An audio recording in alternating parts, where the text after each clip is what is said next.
Health টিপসে আপনাদের সবাইকে স্বাগতম জানাচ্ছি। আমাদের আজকের আলোচনার বিষয়, আমার দ্রুত বীর্য বের হয়ে যায়, আমি কি করব।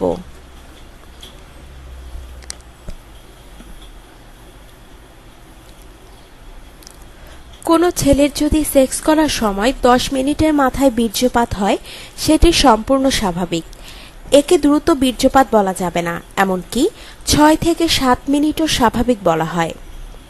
আপনি তখনই আপনার এ বিষয়টি নিয়ে চিন্তা করবেন যখন আপনার তার থেকেও কম, অর্থাৎ 1 থেকে 5 মিনিটে বের হয়ে যাবে। কেবল তখনই আপনি বলতে পারবেন যে আপনার এ সমস্যা, অর্থাৎ দ্রুত বের হয়ে যাচ্ছে।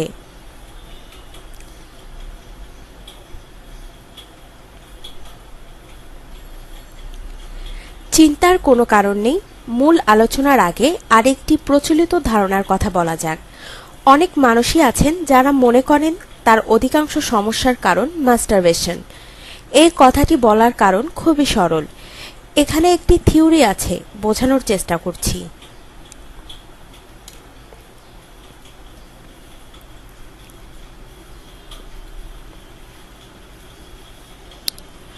ধরুন আপনি বাথরুমে গেলেন মাস্টারবেশন করতে। আপনি যদি 20 মিনিট ধরে করেন তাহলে অবশ্যই আপনার বাসা থেকে ডাকাডাকি হবে, না হলেও আপনার অবচেতন মনই আপনাকে তাড়া দেবে। এজন্য যা হয় তা হলো, অবচেতনভাবেই ছেলেরা মাস্টারবেট করতে করতে দ্রুত কিভাবে বের করা যায় সেটা শিখে ফেলে। পরে সেক্স করার সময় মনের অজান্তেই হয়তো পেনিস তার সেই স্পেশাল জায়গা অথবা তার সে বিশেষ স্টাইল সে ধরে ফেলে, ফলে তাড়াতাড়ি বের হয়ে যায়। আর ইসলামে হস্তমৈথুন সম্পূর্ণ হারাম।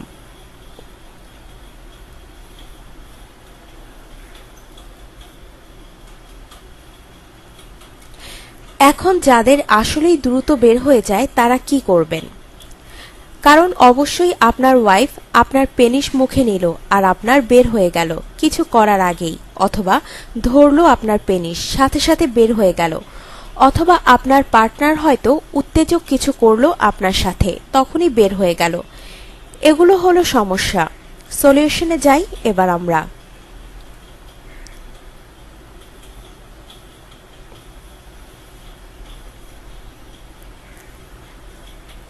একটি ব্যাপার স্বাভাবিক। ধরুন আপনি অনেকদিন যৌনমিলন করেন না, আপনার পার্টনারের সাথে অনেকদিন পর করতে গিয়ে উত্তেজনায় দ্রুত বের হয়ে আসলো স্পার্ম। এটি স্বাভাবিক, এতে ঘাবড়ানোর কিছুই নেই। এটি আপনার অক্ষমতা নয়।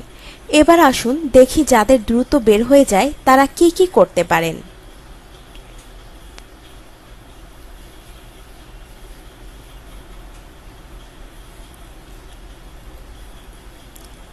হাতের ওপর জোর বাড়ানো। অনেক সময় দেখা যায় ছেলেরা করার সময় প্রায় সব ভর পেনিসে দেয়। এতে দ্রুত বের হয়ে যেতে পারে, তাই হাতে জোর বাড়াতে হবে। এক পজিশনে বেশিক্ষণ না করে পজিশন বদলে বদলে করতে হবে।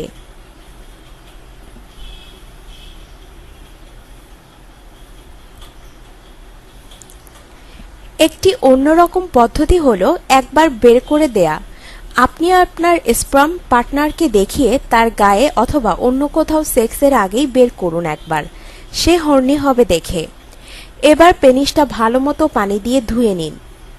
এবার 2 মিনিট ব্রেকের পর আস্তে আস্তে আবার কিসিং শুরু করুন। 15 মিনিটের মাথায় আবার ঢুকাতে সক্ষম হবার কথা।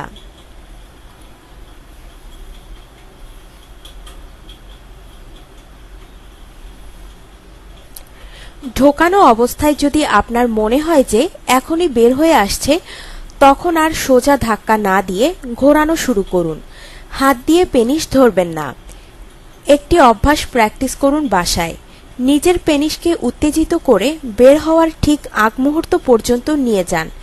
এরপর আবার স্বাভাবিক হন বের না করে। এটি সপ্তাহে একবারের বেশি না করাই ভালো, কারণ এতে দেহের ক্ষতি হতে পারে। আশা করি এ সকল ব্যাপারে সতর্ক থাকলে আপনার সেক্স লাইফ হবে আরো মজাদার।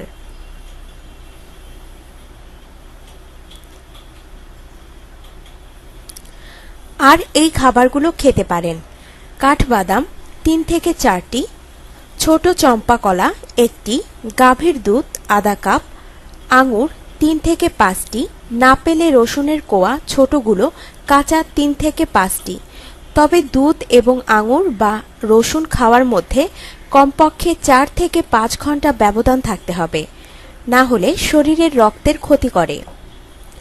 ই ক্যাপ 200 mg ক্যাপসুল প্রতি রাতে একটি করে। আশা করছি আপনার কাজ হবে।